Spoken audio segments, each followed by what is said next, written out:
In order to get set up properly, you're going to start by bringing one leg on top of the ball and set your upper body into a push-up position. This is the starting position. From here, you're going to bring your knees into your chest, contracting your abdominals, and then extending back into a plank position. It's important when you do these not to let the hips sag. This puts a lot of unnecessary stress in the lower back. Keep the abs engaged the whole time, knees to chest, and extend back out.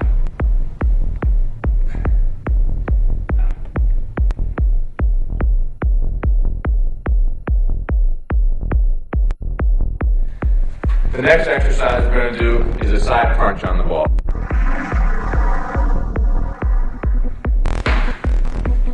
You don't need a piece of exercise equipment to anchor your feet on. A lot of times I suggest that you just use a wall. So you're going to get a wide base. The top leg is always going to be back.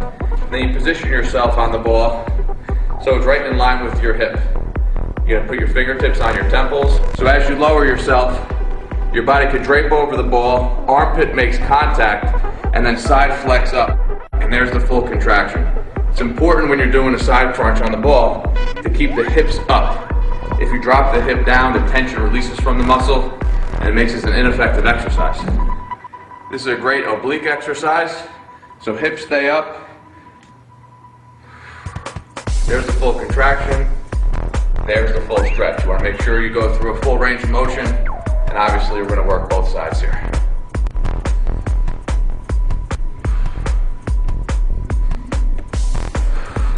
Now the next exercise we're going to do is a crunch on the ball.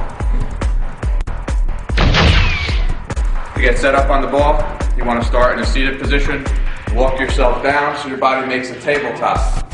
Hips are going to stay hiked up, hands on the temples. You're going to bring your shoulders towards your hips, getting a good contraction in the top range. And then releasing back to starting position, getting a full stretch. As you're doing this crunch, it's very important to keep the hips up. Notice that as I crunch, I lift my hips up simultaneously. So my hips and my chest will meet in the middle. That gives the most intense contraction for the abs. If you drop the hips down, like I'll do on this rep, you'll notice that you just change the position of your body. Now there's no tension in my abs, and the exercise loses its effectiveness.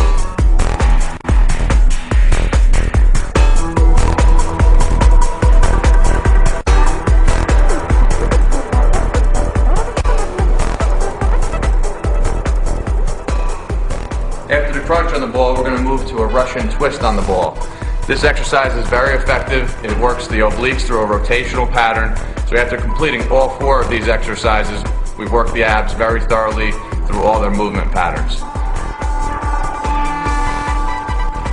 Okay, so we just covered the crunch. The next exercise we're going to do is the Russian twist. To do the Russian twist, you want to start in a seated position on the ball and walk yourself down, forming a tabletop.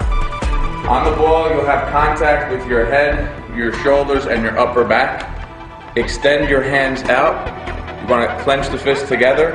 This is a rotational exercise, so we're going to rotate to the right and the left. Rotate using a full range of motion. In the bottom range, your arms will be in a horizontal position. As you get better, you can increase speed and range, and then eventually, you're going to hold on to a weight. A dumbbell or a plate works great.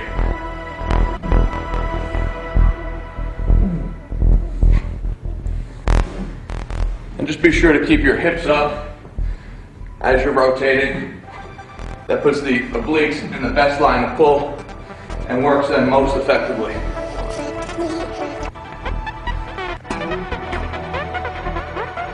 What you just learned is a cutting edge abdominal routine.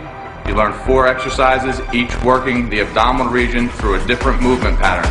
This is a very thorough routine, which is important when you want to get